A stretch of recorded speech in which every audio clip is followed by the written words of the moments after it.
Welcome to your community. This is your hometown. This is Walton Entertainment.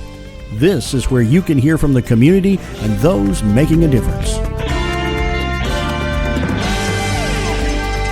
We explore topics, local festivals, arts and entertainment, and local news.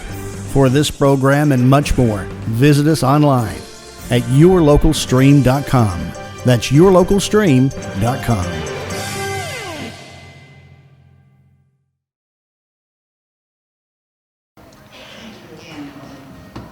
So we would like to extend a special thank you to our sponsors today, Meta, Synovus, and Walton EMC. I'd like to recognize Jeff Collins with Synovus. Thank you. I'll ask Katie Comer with Meta, followed by Jennifer Braun with Walton EMC to come forward at this time to give us brief remarks.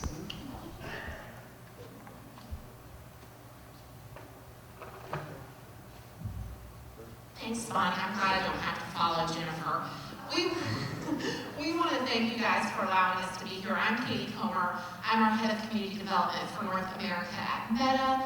We are so grateful for our partnership with Terry and the team at the Walton Chamber. Since we broke ground in our data center in 2018, we have vowed to be great community partners for our four-county region here in Walton County, Newton, Jasper, and Morgan. We are thankful that we get to sponsor these wonderful luncheons that bring together our community to truly work through challenges and figure out how we make a great community even better. So I want to thank you for allowing us to be here. We are proud at Meta to sponsor these luncheons. Our data center in Stanton Springs connects over 3 billion people every single day around the globe through our platforms and products. So connectivity truly is a core piece of our mission at Meta, and we are thankful that we get to connect with this wonderful community today through these luncheons. So thank you for allowing us to sponsor.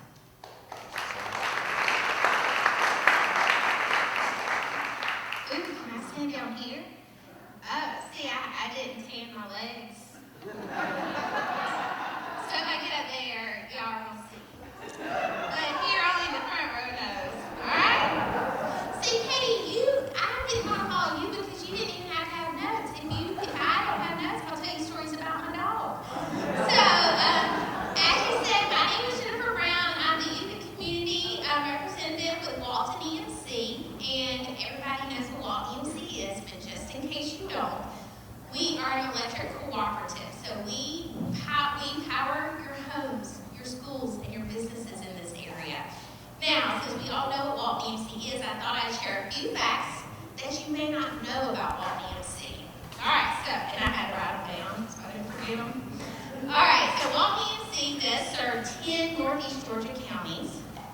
We have 139,492 accounts, making us one of the largest EMCs in the state of Georgia. We aren't the largest, we're like 4th, I think, but I can never keep up with that number.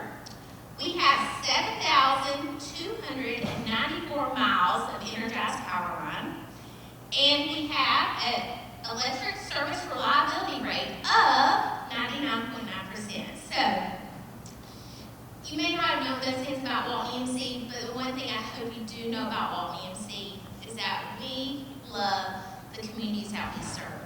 So we love to give back to our communities, and we love our consumers, and we are thankful for the opportunity to be here and thankful for the opportunity to be in your community. So thank you guys.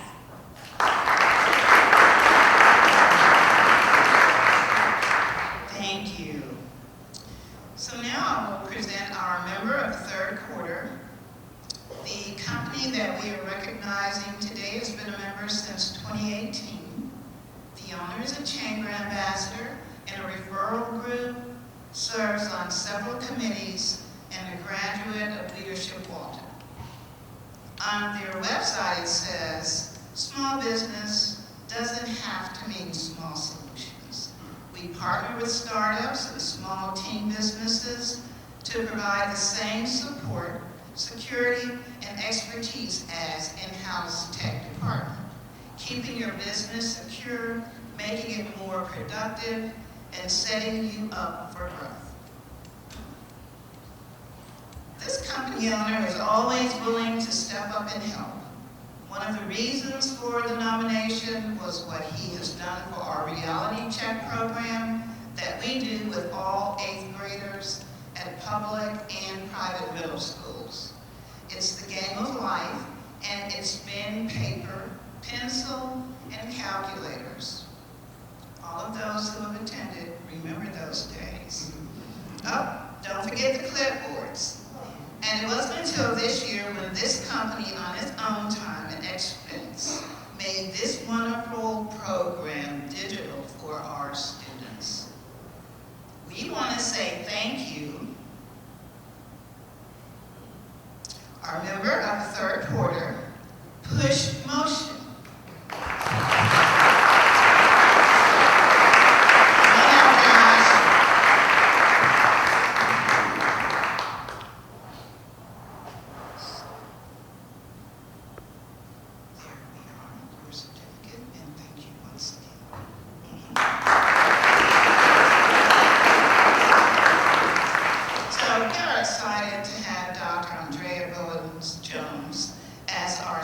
Today on the champion mindset.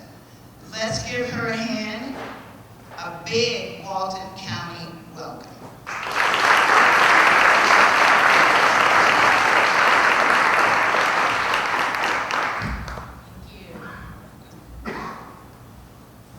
Thank you for the introduction and the invitation back. Where are my dragon slayers?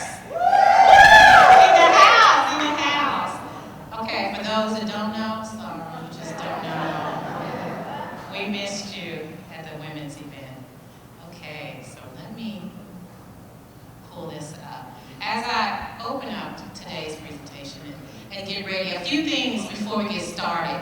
One is, if you hear, I'm giving myself some permission in advance. We're in a church.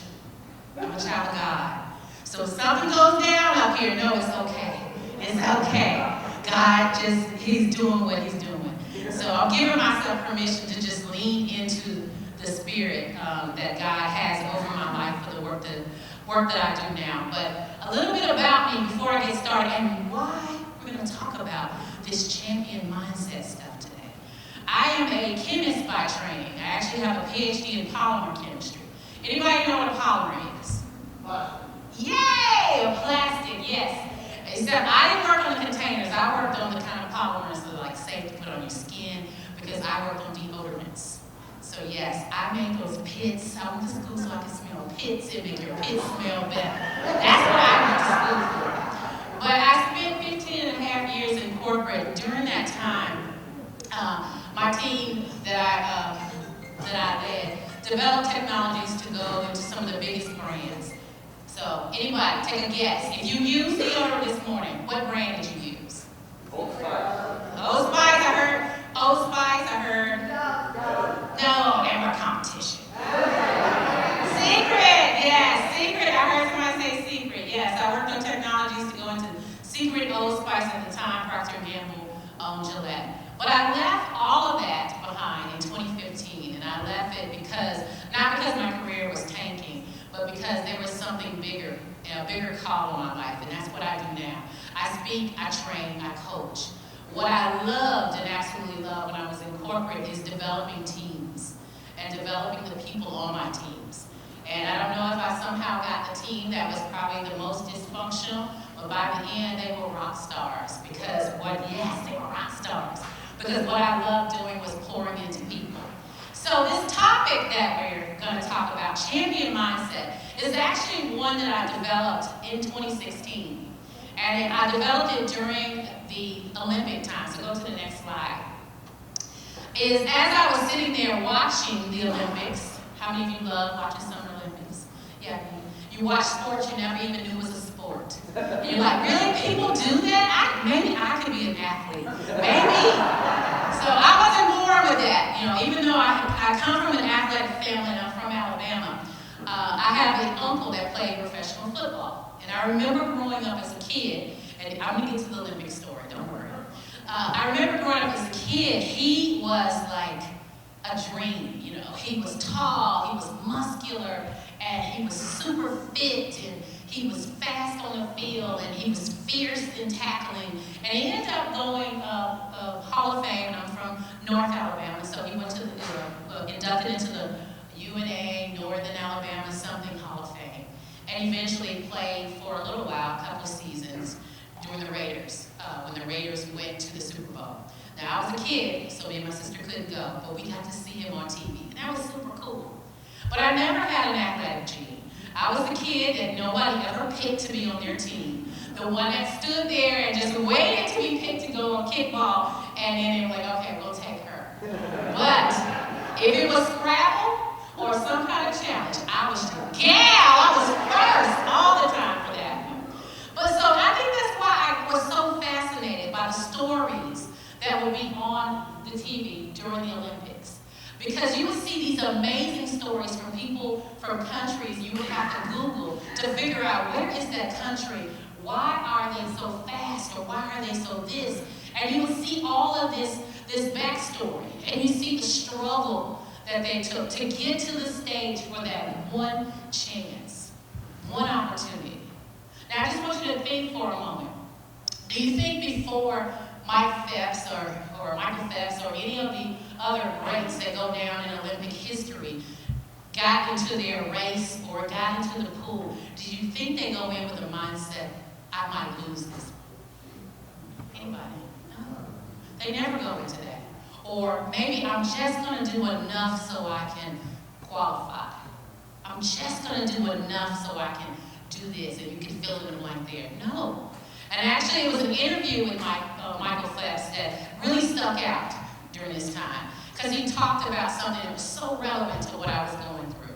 Because during that time, I had just left corporate. I had just got my certification to be a coach, and I was trying to figure out my space, my place in this new season. And he said, for me, the swimming pool is home. The pool is home. He said, I know I can put, and I'm paraphrasing, I can do anything I put my mind to. It was as if he became an ordained minister while I was watching TV. I was like, amen, hallelujah, I can do anything I put my mind to. And then I started thinking about, what is home for me?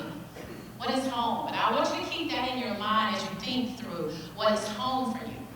Now, he was just one of the many ones. There were the gymnasts on there, and I watched my kids pretend like they were gymnasts. And walk an imaginary beam on the floor and just mimic everything because it was so intoxicating.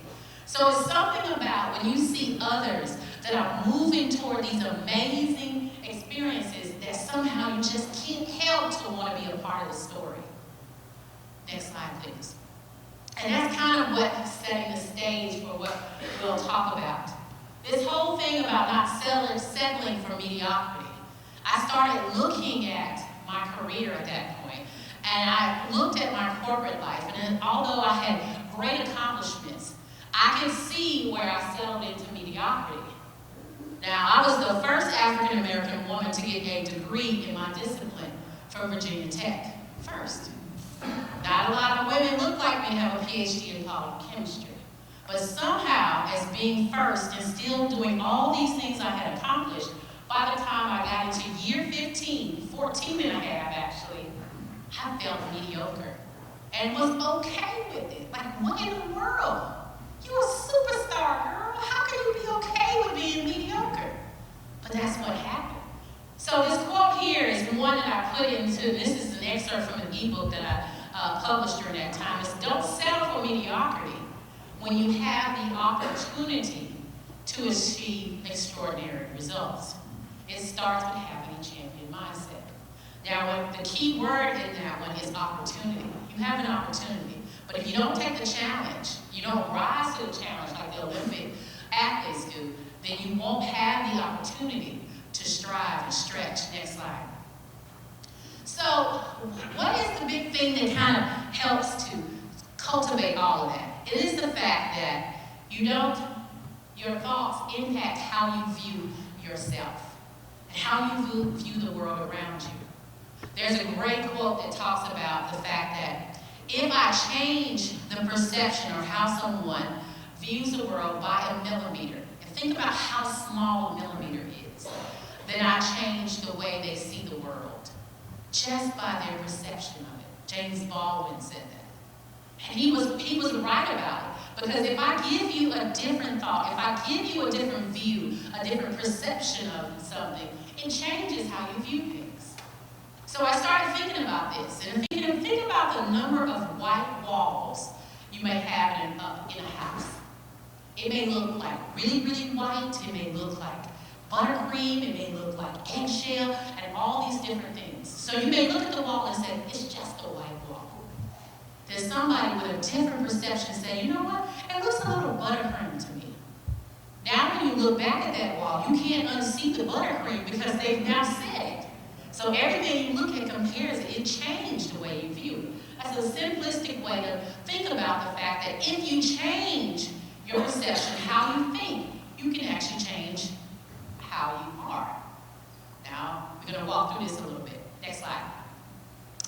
And this thing, there's lots of studies out there about growth mindset and fixed mindset right now. You can pick up any book and they talk about it. A growth mindset is one that always looks for the opportunity for growth. Like there's always a space from where I am today and where I want to be tomorrow. The fixed mindset says it is what it is. Can't teach an old dog new tricks. I am who I am. I can't learn anything. That's a fixed mindset. So if you look at the graphic on the screen, with mindset being in the center, and this shows you how important it is, it actually impacts your behavior, top right corner of it. And how your behavior, how you act and how you behave impacts the actions that you take.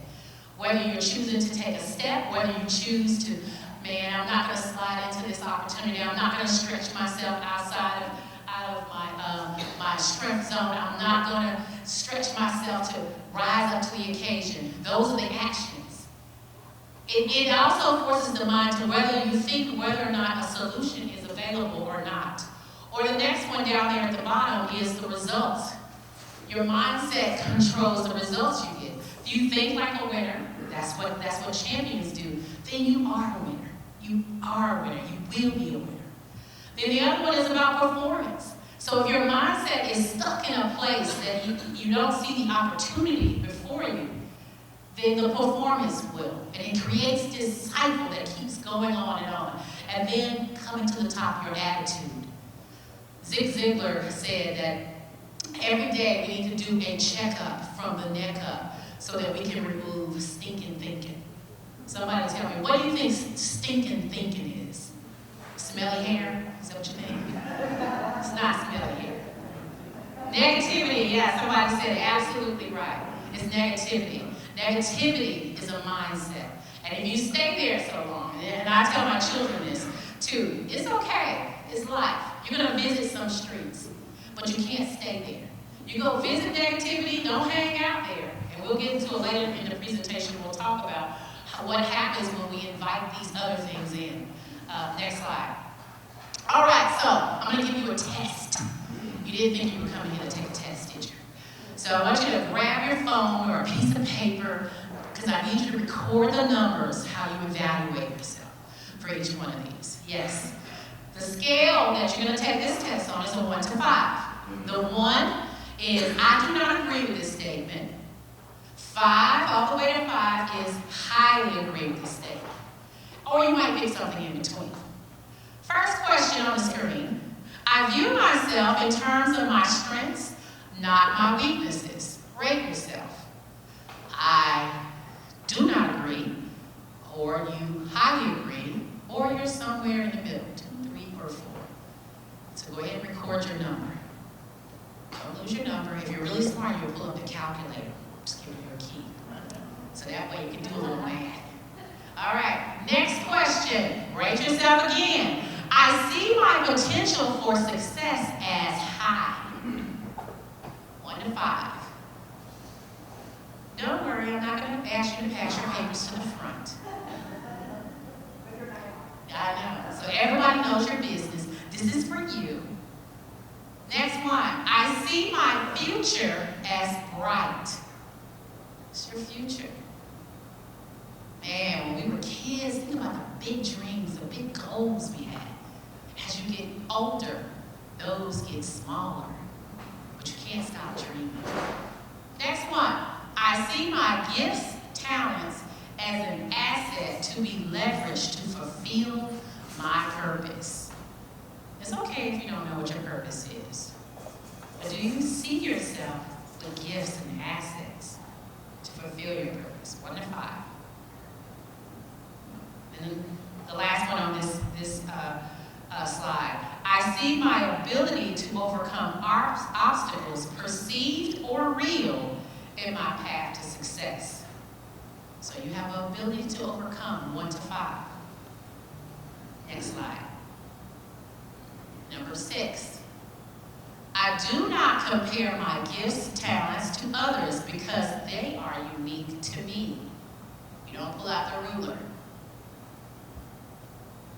5. Number 7. When I look in the mirror, I see someone worth adding value to. 1 to 5. Number 8. I view myself as a creative thinker. Okay. Number 9. I view my failures as learning opportunities. And then number 10, I view myself with limitless possibilities. I can do anything I put my mind to. Kind of like what Michael Phelps said. So hit the equal sign and your total. Next slide. If your score, and you were truly being honest with yourself, was less than 30, it's time to absolutely, hands down, change your mindset. Don't leave today without seeing me before you go out the door so we can talk about some mindset things. All right? Because it's that critical in order for you to get success. The second one is, if it equals 30, you have some work to do. You were right there in the middle. Now, if you were greater than 30, so that means most of the time you ask 4s or 5s, then keep that positive energy going. Maybe rub it off onto someone else. Now, we can spend time, I just picked 10 of them to just talk about a little bit about mindset and the things with it. Now, on a given day, someone's mindset can be like, man, I am really beating myself up. Or your mindset could be, I am super excited, I can do anything. But it can change in a given day. So, on average, is what this one says. Next slide. So if you change, in John Maxwell's book, How Successful People Think, so not only was I fascinated with how athletes and their mindsets and the mindset that they have to have in order to achieve success, I also want to know about successful people. The people who start these companies and they run these major corporations that absolutely change generations. Think about McDonald's. I'm sure when he was flipping burgers, he didn't think that kids all over the world would be eating those fries and burgers and nuggets years later. So how do they think? If you change your thinking, you change your life. It starts with that fundamental thing. Fundamental thing. So next slide. So we're going to talk about what are the mindsets that produce different results. And I'm going to share 7 of them today for our time together. Next slide. A little bit about that first one there up on the screen. That first one, understand your limitations, but don't let them limit you. I already shared jokingly that one of my limitations is I am not athletic. Even though I had a tennis racket, a softball glove, volleyballs, a pair of skates, what else am I missing? Boxing gloves. I've had it all, and I'm still not athletic. I don't know how, even if I keep practicing, I'm still not going to be good. And I've been this height since I was a little bitty girl.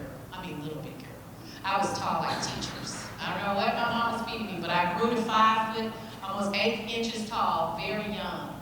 And people thought, oh, she's tall, she's closer to the goal, she's athletic. No, I wasn't. So, you understand your limitations, but you don't let it limit you. Now, I use that as an example, but we also have limitations that are unrelated to the things that people can see. But if we allow those things to come up to the forefront of our mind, control the way we think about ourselves, or even how we view ourselves, then we prevent ourselves from stretching and going into these great things. You guys still awake, or is it macaroni and cheese sitting in? Because I'm seeing some sleepy eyes out there. Number 2 in the mindset shifters.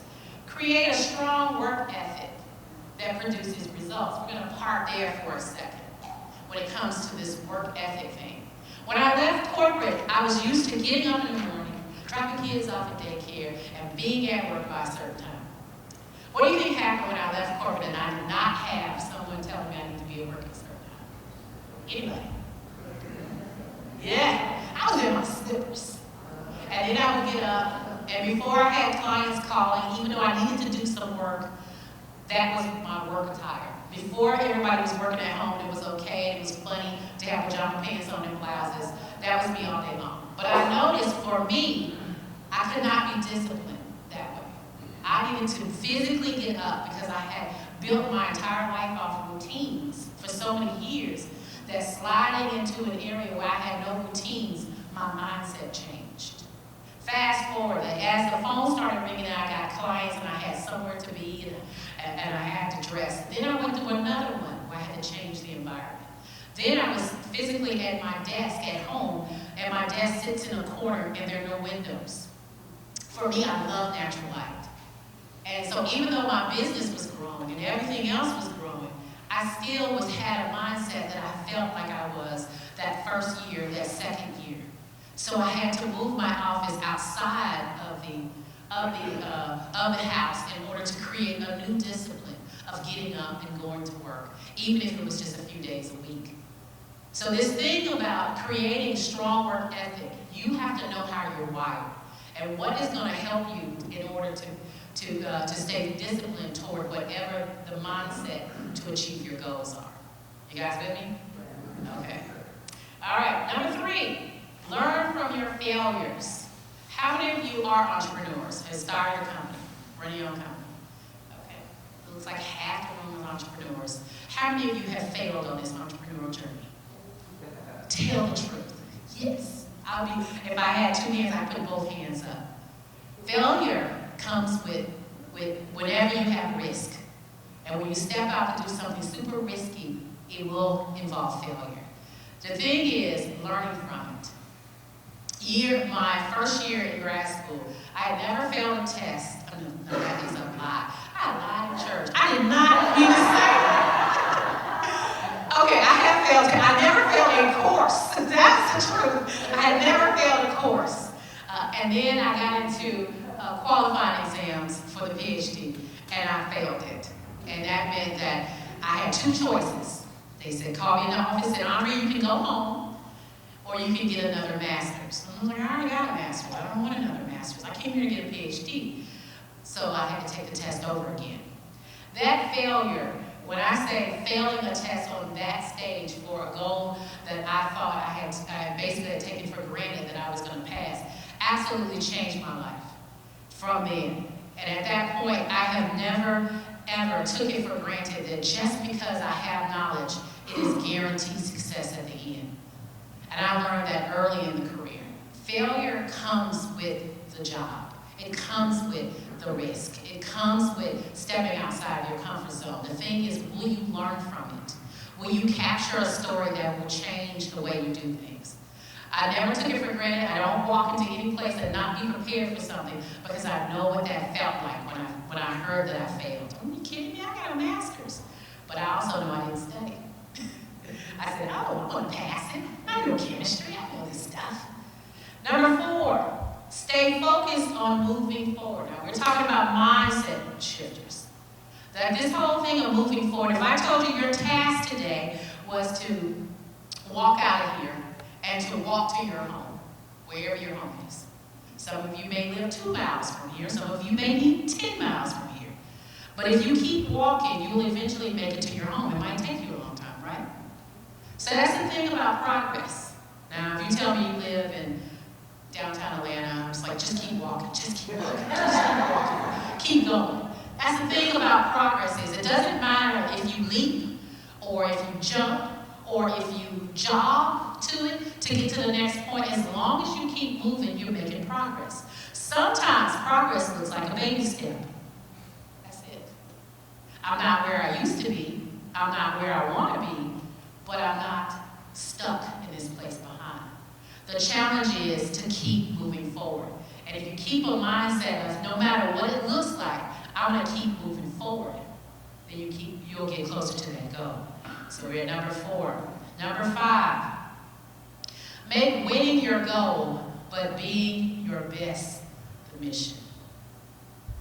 Man, I wish I was closer to you guys. I'd give the mic to somebody. Why do you think this is important? Make winning the goal, make winning your goal, but being your best the mission. Anybody? Yes, in the green. Because who you are is more important than what you do. Oh, you nailed it. It absolutely is. Yeah, give her a hand clap. I didn't even have to end. Yes, absolutely. Building your character up, becoming a person who has a winning mindset means you will never fail. Not failing like a test, but I meant you will stumble, but you won't fail. It's because it's who you are, is you have a winning mindset.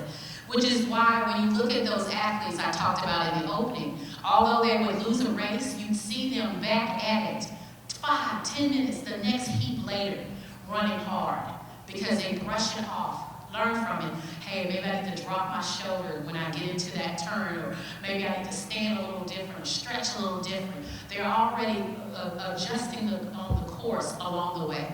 And that's what, even with our lives, we learn to adjust the course along the way in order to keep moving forward. All right, it's number 6. We're at 6 now. Surround yourself with people that challenge you. Somebody else, why do you think this is important? Challenge you, people that make you uncomfortable. Yes. Yeah, it's the only way you can grow. That was the first thing I did in joining the chamber in Rockdale, is joining a leads group. I could join a leads group where everybody was friendly and it was warm and I felt so welcome and everybody were friends. And then I looked at another one, which is good. Everybody wants a friend, but that's not why I joined the chamber. That was a byproduct of joining. I joined so I could grow my business. And I needed to be surrounded by people who were going to challenge me in a way that I could grow. So I was intentional about that one. So being intentional about even your choices when it comes to challenging yourself to get outside of your comfort zone. It's so easy to slide into mediocrity. I told you when I left corporate, I didn't even realize I had slid into mediocrity. I was actually okay, I don't know how, getting rated a 2 when I always wanted to be the best. And every super competitive, not athletic competitive, but competitive scrap, stuff like that. So somebody got it. So number 7, next one, is managing that negative self-talk. That person in your head can tell you to do all types of stuff. Will tell you what you're not, will tell you what you're capable of if you listen to it. So learning how to manage it, it's always going to be up there, but learning how to manage it in a way that you tell it, not today, not today. I'm not her, I'm not him today. Next slide. Everybody got the 7 mindset shifters? Okay, so now, just like everything, you need to have a warning sign. So here is your warning sign. Your warning sign is to don't hang out with doubt. Anybody know who doubt is? Yes, absolutely. It's a killer of progress in anything you do. Next slide. It's about, when it comes to doubt, it only has 5 letters, but man, it's so powerful. It's so powerful, and its ability to send you down a road you never intended to go, just because you let a little bit of doubt in. Just because you started not questioning so that you could make it better, but you doubted your ability. You doubted your ability to make it to the next step. Next slide. The next one is doubt. Man, as powerful as it is, it can exonerate an innocent man. If you've ever watched Matlock or any of those shows, they always go after what? Reasonable doubt. That's what I say, reasonable doubt. They always get in reasonable doubt. And that exonerates that person, the innocent man. But also, doubt can hold an entrepreneur captive. It can keep you from wanting to move forward. It can keep you from in a place where you're perfecting things, making it perfect before you hit send on that email, or make that website go live, or even challenge yourself to do something you never did before. That's how powerful doubt is. So you can't dance with it, because dancing with doubt is dangerous. Next slide. Doubt will make you bow down in its presence. It will make you feel small when you were destined to be great, just by hanging out with doubt. It is that powerful. People don't even think about it. Like, what if I can't? I'm so intentional when it comes to doubt that I'll tell my kids, take that out of the air. You just spoke those words. Because if you speak it, you hear it, you believe it, it changes your mindset. And if you change your mindset, now you're going to have to do all that work we just talked about in the last few slides to shift it to move before. You don't dance with it. Next slide. What about if you do let it in? This is the thing about doubt. It brings friends. How many of you love unwanted guests? You just can't wait till somebody come over your house, knock on the door, and they come in and they bring extra people. And maybe they called before and they were only going to be shaking your head. No, nobody wants unwanted guests because then you spend all your time kicking those shoes, moving all that stuff, picking up dog toys, kid toys, or whatever it is trying to clean the space. That's intrusive. Like, how dare you come over my house and not call first? But this is the thing about doubt. Doubt doesn't ask you for permission.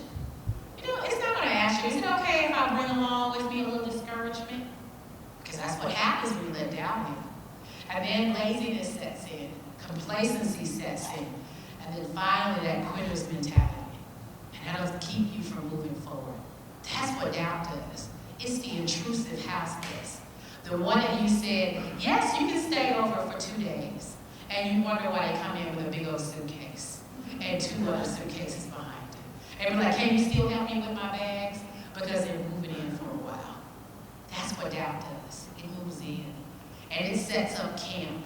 And it builds tents and houses in your head where you can't move past it. Because you're like, how did I get here? How did I ever think? Why do I think the way I think now?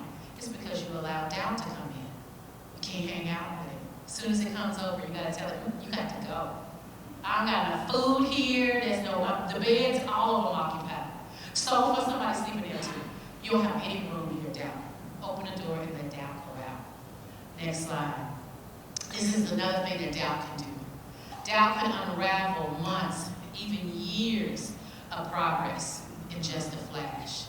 You spend all this time building and stretching and going, and you let doubt in. And now the way you look at that thing as I made baby steps, you now see I'm not where I used to be. I'm not where I want to be.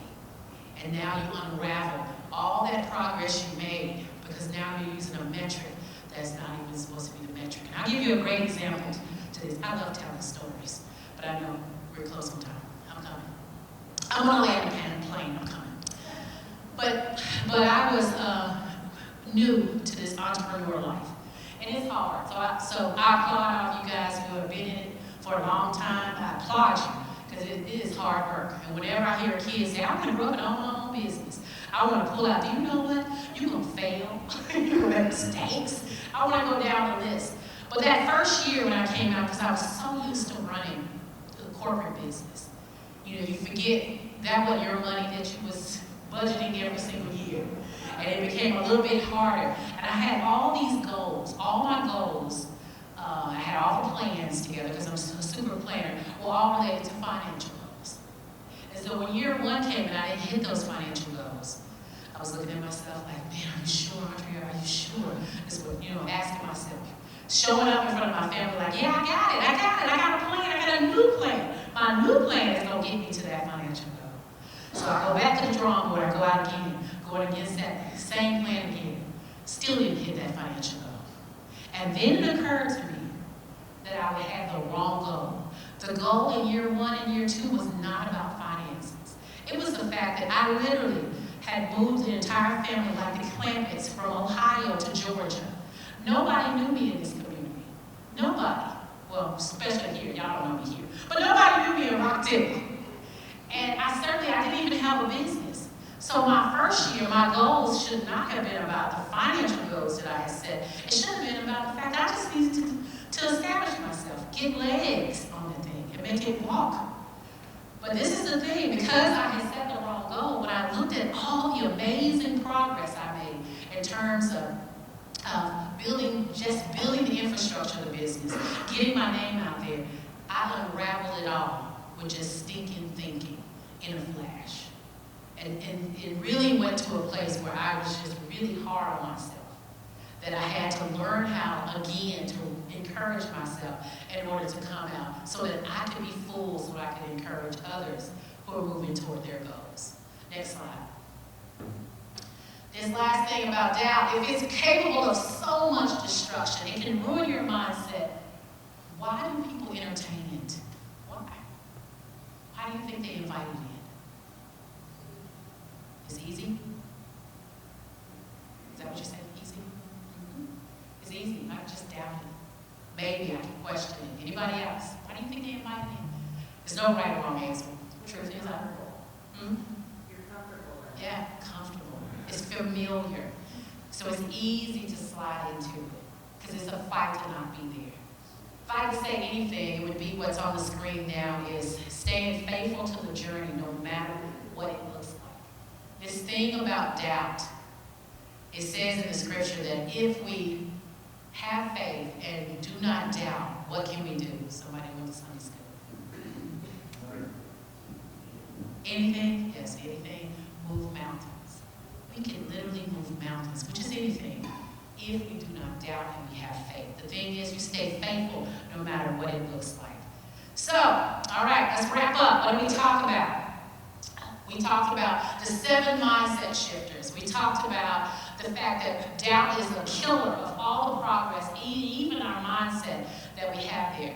We talked about giving ourselves a check-in on our mindset. Like, this is an everyday thing to check and see where your mind is every day. And then our final thing, to my final slide on the screen, is if you're ready for a change.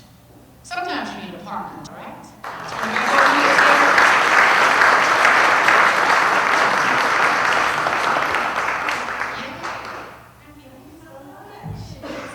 Paul Mullins, and I'm here in Social Circle, and it's October the 20th, and they're fixing to have the big ball game about 7:30.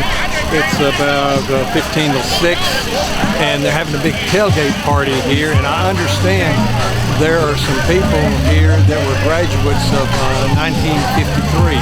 So we're going to go in the crowd and video some of the activities here and let you see what it's like to tailgate in Social Circle of Georgia.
Is this bringing back good memories? Yes, sir.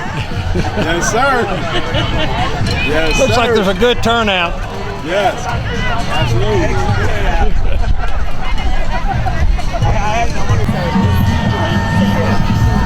Where he based that out of? Augusta.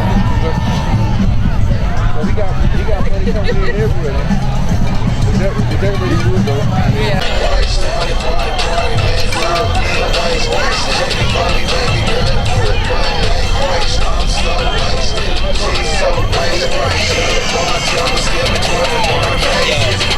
Bringing back old memories. Hi. Bringing back old memories. Yeah. About how many of your class have showed up? Well, there was 2 more, but they had to leave. I was gonna say, I think we got like. Yeah, about 12. Okay, good. Good. All right.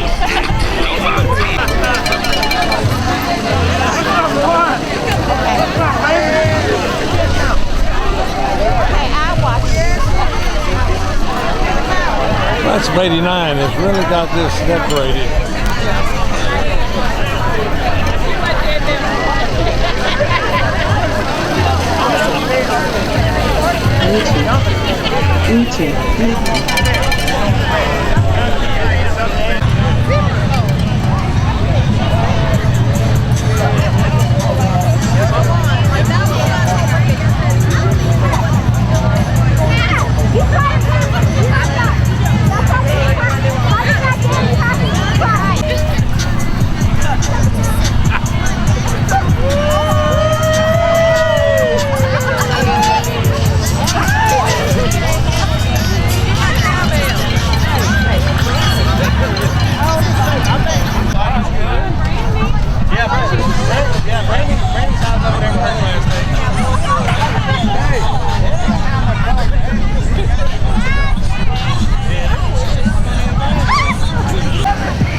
What I'm gonna do?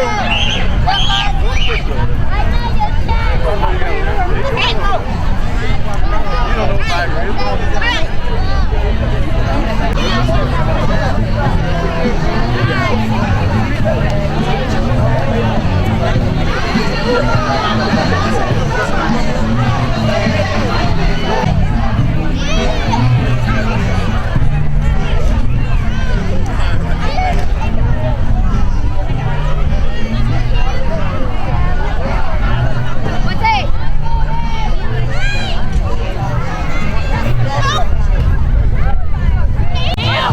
This is the class of '91.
Class of '79.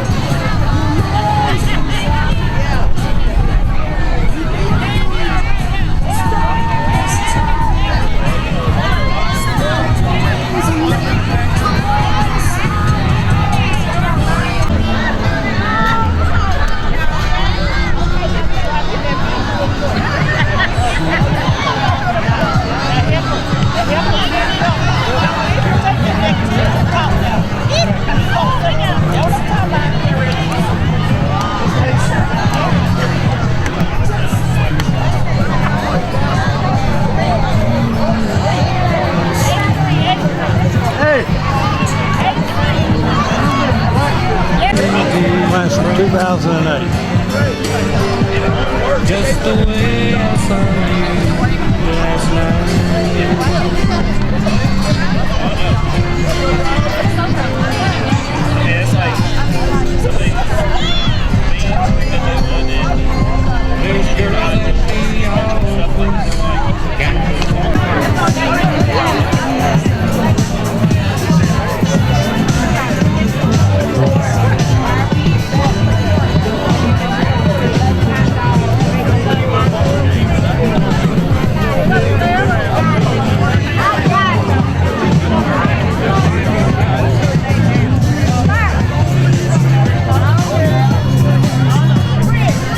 This is the third year for the tailgate party here in Social Circle, and as you can see, they're just having a wonderful time down here. And I think this was a great idea that someone had, is to have this big reunion time for all the classes on the afternoon of the homecoming.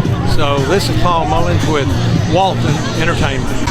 We're here with Larry Coker, and he graduated in 1952. Social Circle has changed a little bit since you graduated, right? Just a little bit. Just a little bit, okay. About how many people were in Social Circle when you were? 26. 26 in your graduating class? In my class. In your class, okay. Well, that's changed, hasn't it? And I bet you never thought you'd have turf fields either.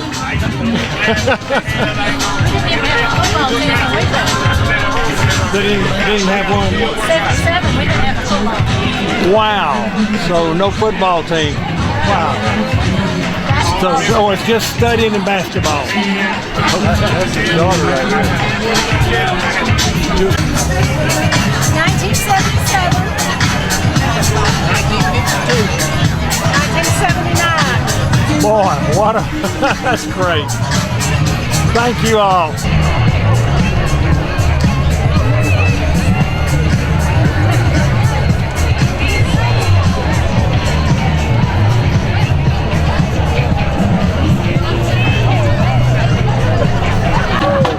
And Social Circle Band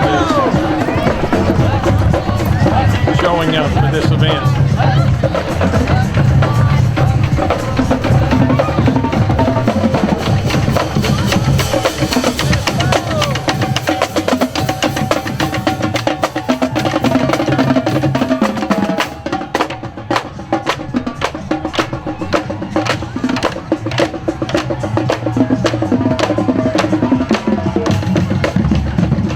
Ladies and gentlemen, thank you so much for turning out to God give the glory today.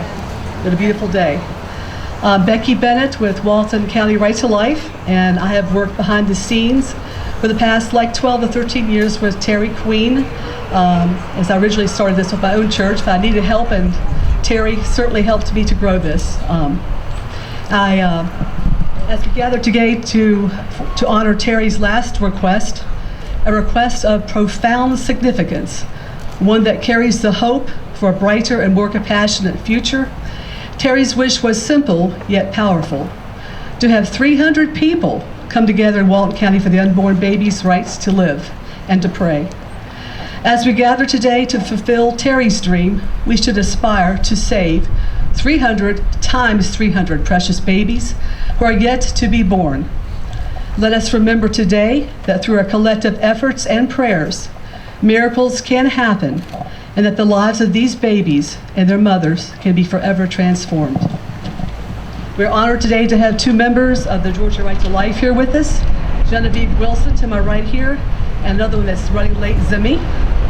After the life chain, please stay for just a few minutes to listen to her tell us briefly about some new pro-life legislation, and to sign the personhood amendment on the table there. There's a petition. Also, I'd like to plug this billboard, as you may have seen, on Highway 78. Knights of Columbus of St. Anna's Council have paid and had donations to run this through February to support the Pregnancy Resource Center. And so we will also have flyers for you to pick up, and if you would like to make donations, we desperately need them to run the billboard longer and save more lives. And now we're honored to have Father Randy from St. Anna's begin us, and also Father Tipton is here to with the opening prayer. name of the Father, and of the Son, and of the Holy Spirit. Heavenly Father, we come together today with great praise and gratitude for the gift of life. We are in love for the gift of life and pray that all people always have the zeal for life that you have when you create it. We ask that you touch the hearts of all those who are contemplating the gift of new life, that they will bring that life to fruition. We thank you for the progress that we have made in legislation over the years, but we cannot stop, we know, until every heart is turned to the appreciation of life as you give it. So be with us during this hour of prayer, that our prayers may be fruitful in converting hearts to you and to life itself. We ask this through Christ our Lord. And I would ask that you all spread out as much as you possibly can, at least 6 feet between families if possible, to reach as many people as possible as we pray today. Thank you so much.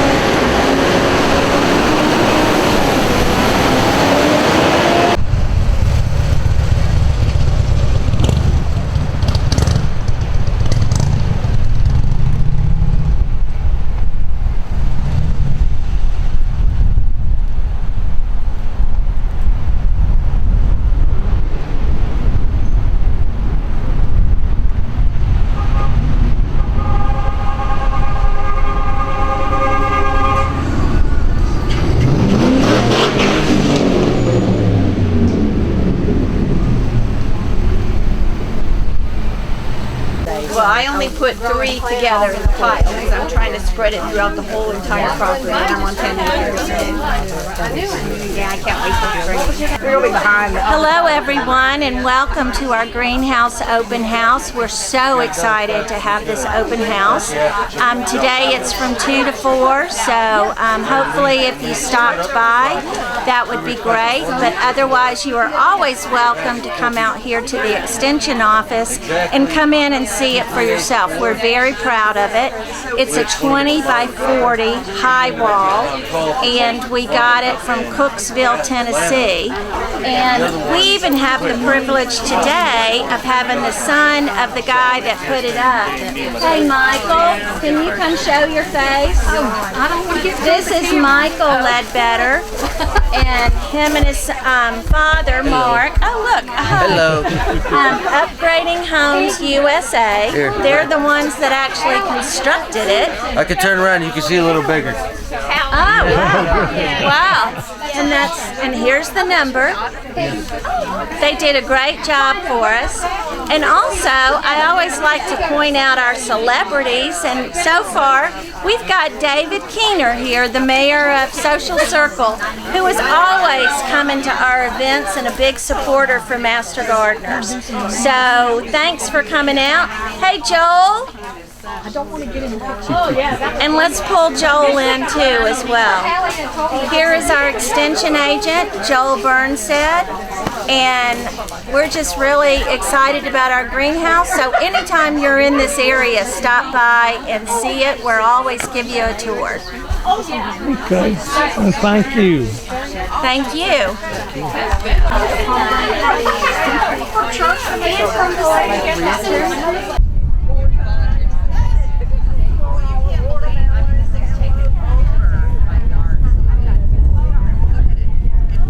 And this is located right by the side of the extension part here in Childers Park.